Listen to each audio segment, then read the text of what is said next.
Okay, here's a question to kick things off. What if your happiest place is also the most heartbreaking?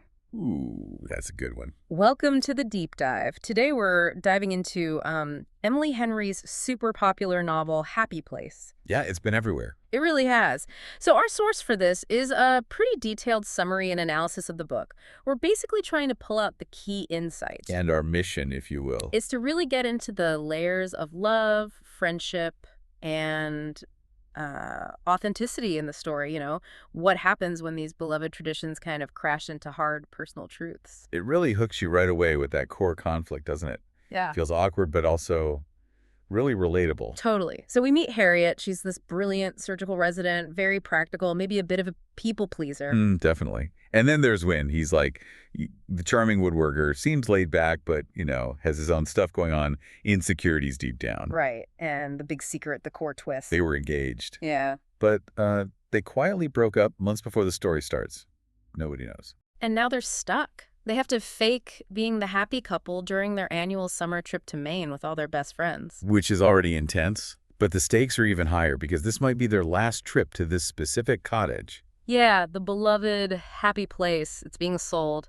Talk about pressure. Exactly. It sets up this perfect storm of forced closeness and all this hidden history and pain. And that cottage, it's not just scenery, is it? Oh, not at all. That coastal Maine cottage is like the emotional heart of the group. It's foundational. It's where they all met, right? Where relationships started. Yeah, where they fell in love, where they could sort of escape being adults for a bit each year.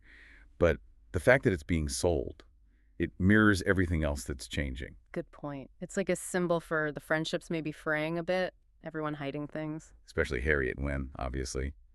But it makes you think, what does home actually mean to you? Is it just the bricks and mortar? Or is it a feeling? Or, like, the people you're with? Precisely. It's a question the book really nudges you towards. And for Harriet and Wyn, that idyllic setting, it becomes this pressure cooker.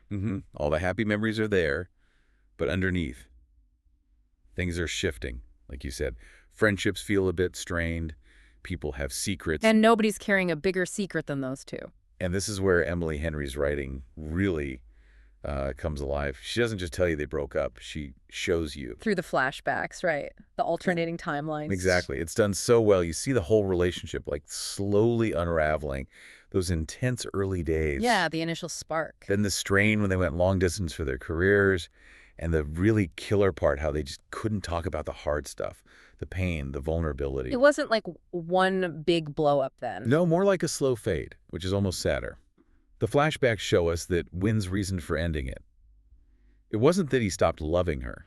It was more about his own feelings. Yeah, he felt like he didn't belong in her world, her sort of high-achieving life. He thought he was holding her back. Oh, wow. And Harriet. She kind of let it happen. She has this deep fear of conflict, of letting people down. So she didn't really fight for them. Just let them walk away. That's genuinely heartbreaking, that quiet giving up. It is. And what's so clever is how those flashbacks inform everything happening in the present at the cottage. Because faking it gets harder and harder as the week goes on. Oh, definitely. The chemistry, the leftover love, all that unresolved pain, it's all right there simmering. You see them cooking together or they have to share a bed. Those secret glances across the room. It's like they're constantly fighting this magnetic pull back to each other and fighting the truth. And the friends start picking up on it, right? Even if they don't know what's wrong. Yeah, they sense the tension, the weirdness, but nobody wants to say anything, Preserve the happy place vibe. And while all this is happening, Harriet's having her own internal awakening. Yes, that's a huge part of it.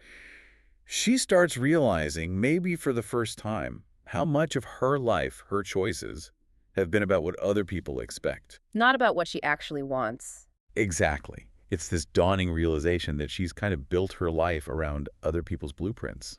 Which is such a relatable struggle, I think, that people-pleasing instinct. Totally. And that leads us towards the climax. It's not just one big fight, but more like a series of really raw, honest moments. Okay, so what happens? Well, Wyn eventually breaks. He confesses he never stopped loving her, just couldn't stay away, essentially. And Harriet, does she finally speak up? She does. She admits that she's been living out of fear, not love, not being authentic, silencing herself, really. Wow. So they both lay it bare. Pretty much. And They have this joint realization, it hits them, that the breakup wasn't because the love died. But because they lacked what? Courage? Communication? Both. A critical lack of courage and communication, as the summary puts it, which is just devastatingly common, isn't it? So true. So how does it resolve? Do they get back together? Do the friends find out? Yes, the truth finally comes out to the friends.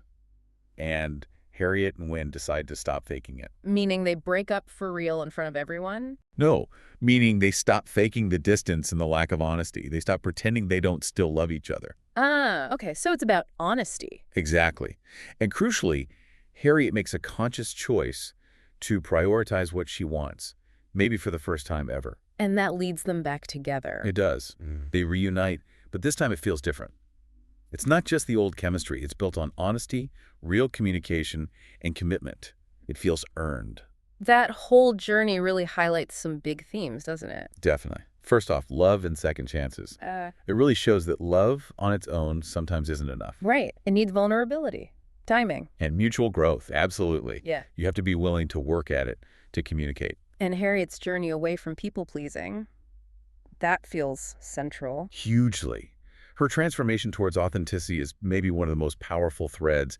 It really holds up a mirror to how easily we can absorb expectations from family, society, ourselves, and lose track of our own desires. Living for others until you forget yourself. Pretty much. It's Yeah. a subtle trap.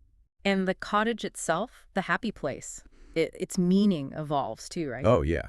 It starts as this physical anchor, but it really becomes a symbol for that feeling of home, of belonging, of safety and connection. It reinforces that home isn't just four walls. It's an emotional space. Exactly. And tied into that is the theme of friendship as family. Yeah, the book isn't just about the romance. The friend group is huge. Right. It explores those deep, sometimes complicated friendship dynamics really well. How adulthood and change can test even the strongest bonds. It gives the story so much depth. And Emily Henry's style, people always talk about her witty dialogue. They do. And it is witty. But it's more than just funny lines. There's so much emotional depth underneath. Her characters have these rich internal monologues. And the alternating timelines, we mentioned those, they really work. They really do. They create this constant echo between the past and present, highlighting what was lost and what could be regained. It makes the emotional stakes feel incredibly high. And her romance plots, they always feel grounded. Yes. Grounded in realistic emotional conflict. That's what makes it so relatable, I think. The wit is often like a shield for vulnerability. It feels very human. Okay, so summing up, why should someone pick up Happy Place? If they haven't already, I guess. Well, if you like second chance romances that feel earned and really dig into the complexities, this is definitely for you. And if you love stories with strong friendships, ensemble casts where everyone feels real. Absolutely. The friend group is fantastic. Also, if you've ever felt, like you're maybe living out someone else's idea of what your life should be, Or struggle to speak your own truth. then Harriet's journey will likely hit home. It's a love story that feels like it grows with you, reflecting real-life messiness. Plus, it has a great rating, right? Like 4.6 out of 5. People clearly connect with it. They really do. It's definitely more than just a light beach read. It manages to be heartbreaking and heartwarming at the same time. It feels human. So, the big takeaway from Harriet and Wyn. I think it's that love isn't just about the spark, the passion. It needs bravery. Bravery to be vulnerable. Yeah, and the commitment to keep talking. Open communication, even when it's hard. Maybe especially when it's hard. That's powerful. Which leaves us with maybe one final thought for you to chew on. What does it really mean to fight for a relationship? And maybe more importantly, how much of that fight is actually about having the courage to fight for your own needs and desires within it, even when that feels like the scariest thing in the world?